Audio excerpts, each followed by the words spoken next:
দর্শক, আজ আমরা আলোচনা করব সার্বিক ঈদ বাজার নিয়ে। আমাদের সঙ্গে স্টুডিওতে আছেন আলোচনার জন্য কনজিউমার্স অ্যাসোসিয়েশন অব বাংলাদেশ ক্যাবের সাধারণ সম্পাদক অ্যাডভোকেট হুমায়ুন কবির ভূঁইয়া। এই সময় বাণিজ্যে আপনাকে স্বাগতম। জি, ধন্যবাদ আপনাকে। আমরা আলোচনার শুরুর আগে ছুটির দিনের কেনাকাটার খবর জানতে চলে যাচ্ছি সহকর্মী SM আরিফিনের কাছে। তিনি আছেন বসুন্ধরা সিটি শপিং মলে। আরিফিন, ঈদ কেনাকাটার অবস্থা কেমন দেখছেন?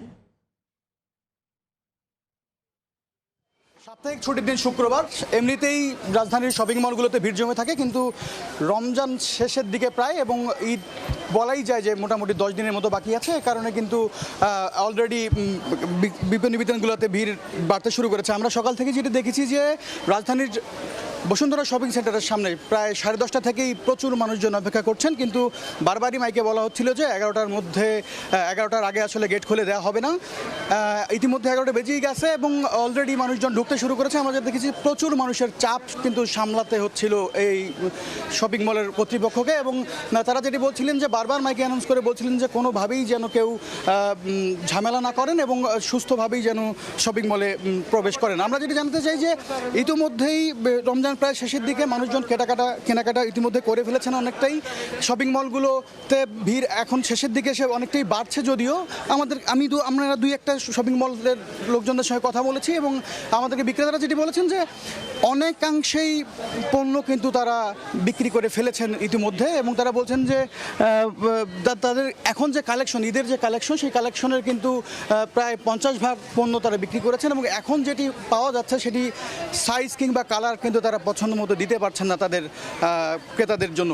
আমরা দু একজন ক্রেতাদের সঙ্গেও কথা বলেছি, তারা জানিয়েছেন যে ইতিমধ্যেই তারা ঈদের শপিং করে ফেলেছেন। কিছু কিছু শপিং এখনও বাকি রয়েছে তাদের পরিবার পরিজনের জন্য। তারা যে শপিংগুলো বাকি রয়েছে শেষ সময়ে এসে তারা সেগুলোর দিকেই মনোযোগী হচ্ছেন। তারা জানিয়েছেন যে এবার যেহেতু ইতিমধ্যে গরম পড়ে গেছে, এজন্যে ফ্যাশন হাউসগুলো যে ক্রেতাদের কথা মাথায় রেখে যে সুতি কাপড় কিংবা আরামদায়ক কাপড়গুলোর জন্য তারা কালেকশন রেখেছে, সেগুলোর দিকে কিন্তু বাড়তি চাহিদা রয়েছে তাদের, এবং তারা বলছেন যে কিছুটা গতবারের তুলনায় বাড়তি দাম রয়েছে কিছু কিছু পণ্যে, যেটি তারা বলছেন। এবং একই সাথে আমাদের বিক্রেতারা বলছেন যে গত কয়েকবারের তুলনায় কিন্তু এবারের চিত্রটা একটু ভিন্ন, কেননা এবারের রমজানে সকাল থেকেই কিন্তু ক্রেতাদের ভিড় শপিং মলগুলোতে দেখা যাচ্ছে। তারা বলছেন যে গতবারের তুলনায় এবার পরিবর্তিত পরিস্থিতিতে দিনের বেলাতেই আসলে জমজমাট হয়ে উঠছে ঈদের বাজার, এবং সন্ধ্যার পরে কিছুটা ক্রেতা সমাগম কমে যাচ্ছে। তো রাজধানীর ঈদ মার্কেট নিয়ে এই ছিল আমার কাছে সবশেষ।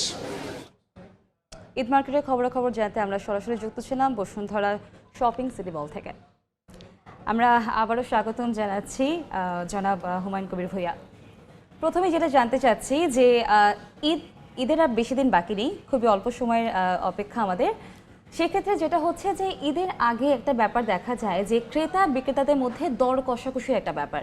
ক্রেতারা চাচ্ছে যত কমে আমি পণ্যটি কিনতে পারি, বাট বিক্রেতাদের যেটা হচ্ছে তারা তাদের দামটা রেখে দিচ্ছে। তো এক্ষেত্রে ঈদ বাজারটা কেমন দেখছেন? ধন্যবাদ আপনাকে। ঈদ বাজারেও কিন্তু আমাদের দর কষাকষিটা, এটা কিন্তু কনজিউমার রাইট।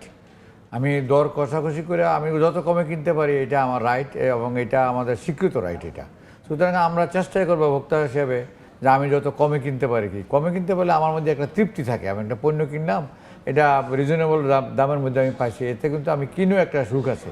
তো এইটা স্বাভাবিকভাবে বাজারের মধ্যে এটা হয়। এবং আমি যেমন দেখলাম কোনো জায়গাতে দেখা গেছে যে, যেমন আমি যদি আড়ংয়ের কথা বলি আর কি, উত্তরা আড়ংয়ে আমার ওয়াইফ গতকালকে বাজার করছে, সেও দেখলাম যে তৃপ্ত, বাজারে যা লিখা আছে দাম, ওই দামের মধ্যে সে পণ্য পাইছে এবং এতে তার একটা, আমি দেখলাম তার মধ্যে একটা তৃপ্তি আছে আর কি। তো এইটা স্বাভাবিক, যেহেতু আমাদের কনজিউমার রাইট নিয়ে আমরা কাজ করি। কনজিউমার বার্গেনিং করবে এবং এক কনজিউমার আর কনজিউমারকে চ্যালেঞ্জ করবে না। যেটা যেমন আপনি একটা পণ্য কিনতেছেন, আমি এটা নিয়ে আমি এটার পিছনে দাঁড়াবো না, আপনি যদি এর থেকে আমি বিদায় হন তারপর আমি এটা যেতে পারি। তো এবারের পণ্য বাজারে যেটা আমরা দেখছি আর কি, আবহাওয়া ভালো, আবার সব কিছু মিলিয়ে মানুষের করার ক্ষমতাও মানুষের আছে, এবং বিদেশ থেকে যেটা একটু আপনাকে বলছিলেন যে বিদেশ থেকে যথেষ্ট রেমিটেন্স, সব ঈদেই কিন্তু বিদেশিরা আমাদেরকে বা যারা আমাদের বা আত্মীয় স্বজন আপনজন যারা বিদেশে থাকে তারা কিন্তু রিমিটেন্সে পাঠায়, এবং এবারের বেলাও কিন্তু এটা ব্যতিক্রম নাই, এবার ঠিকই আছে। আরেকটি ব্যাপার জানতে চাচ্ছি যে আমাদের ঈদের সময় যেটা দেখা যায় একটা বড় ধরনের ডিসকাউন্টের ব্যাপার আমরা দেখি শপিং মলগুলোতে, কিন্তু সেখানে ক্রেতাদের কিছু অভিযোগ থাকে যে যেই প্রাইসটা থাকে সেই প্রাইসটা দ্বিগুণ করে তারপর সেটার উপরে ডিসকাউন্ট দেওয়া হচ্ছে। এই সময় অনেক সময় দেখা যাচ্ছে যে অনেক অভিযোগ আমরা পেয়েছি সেক্ষেত্রে আসলে এই ব্যাপারটা আপনি কিভাবে দেখছেন? না, এটা যারা ভোক্তারা যে কমপ্লেনটা করে এটা কিন্তু সঠিক। কারণ দেখা গেছে যে আমরা এমনও দেখছি, আমি দোকানের নাম বলবো না, শপিং মলের কথা বলবো না, তারা 600 টাকার পাঞ্জাবি 3600 টাকা লিখে রাখছে।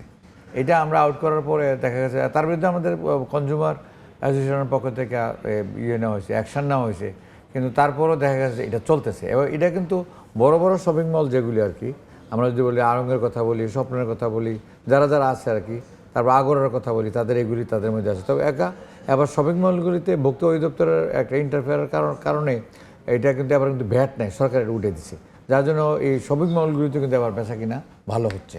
তো এটা একটা ভালো লক্ষণ আমরা মনে হয় আর কি, যে অর্থনৈতিক অবস্থা ভালো হইলেই কিন্তু এটা হয়। আর বর্তমানে অন্তর্বর্তীকালীন সরকার আবার যে সুযোগগুলি বিশেষ পণ্যগুলিতেই আমরা একটা ছাড় দেওয়া হয়েছে, ভ্যাট উত্তোলন করা হয়েছে, অনেকগুলিতে শুল্ক হার কমাই দেওয়া হয়েছে।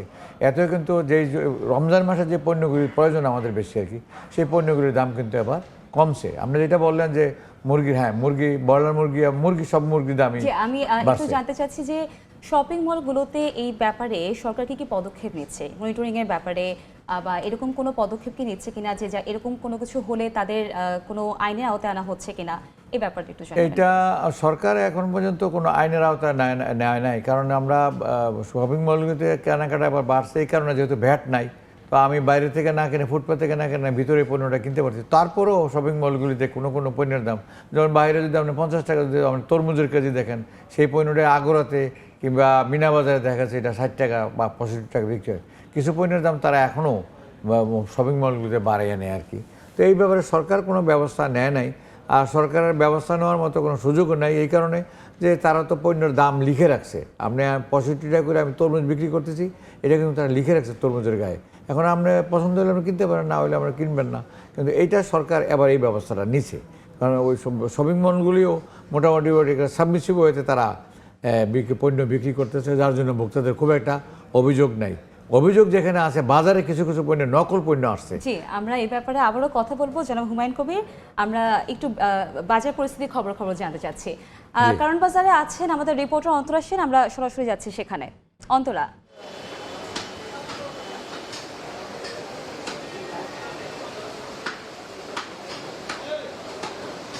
রমজান মাসের তৃতীয় শুক্রবার আজ, আর সাপ্তাহিক ছুটির দিন হওয়ায় কিন্তু সপ্তাহের অন্যান্য দিনের তুলনায় বাজারে কিন্তু তুলনামূলক কিন্তু ভিড় কিছুটা বেশি।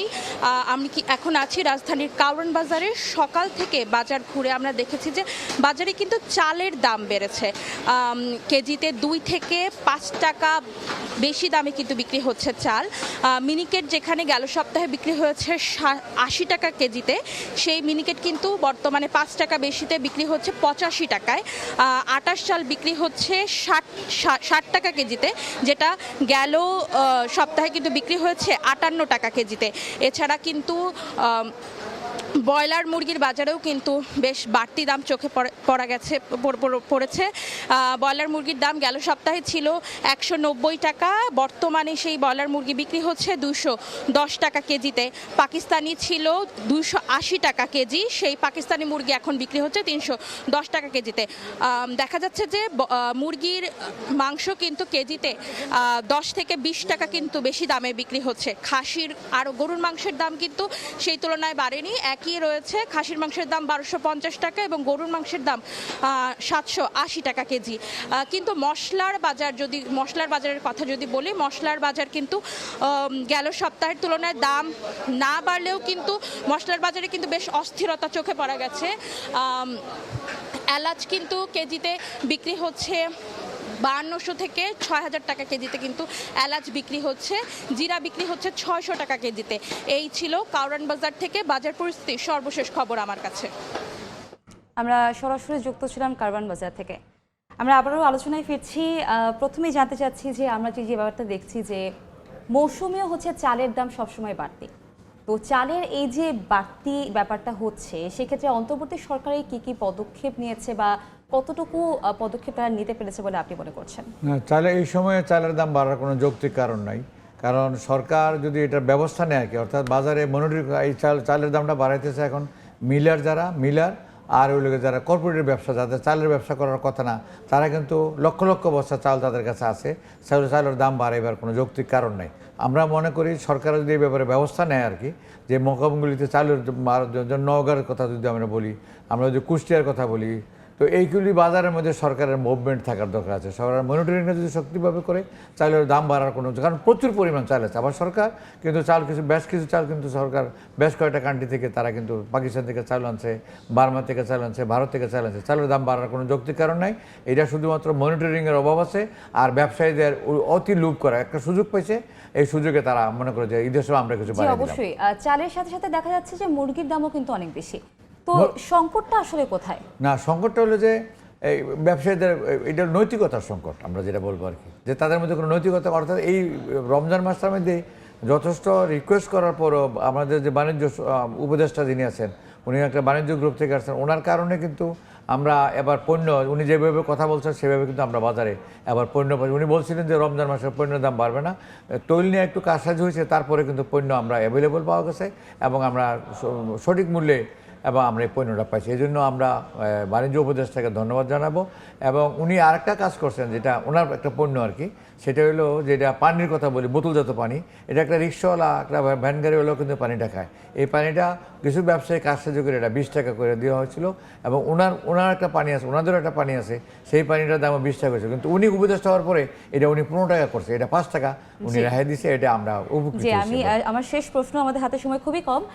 আমরা একটু আগে কথা বলছিলাম যে যখনই হচ্ছে গিয়ে ঈদের বাজার শুরু হয়ে যায়, কেনাকাটা শুরু হয়ে যায়, তখনই দেখা যায় যে ভেজাল পণ্যের একটা ব্যাপার থাকে, ভেজাল সিমাই, ভেজাল খাবার। তো সেক্ষেত্রে সরকারের পদক্ষেপ কতটুকু রয়েছে? সরকার এই ব্যাপারে যে বসে আছে তা না, সরকার পদক্ষেপ নিচ্ছে। যেমন আচারের কথা যদি বলি বা আমরা শ্যামের কথা বলি, আমরা চিনি, সাদা চিনি রং দিয়ে এটাকে লাল চিনি করেছে, আমরা উদ্ধার করছি সেটা ভোক্তা অধিদপ্তরের সহায়তায়।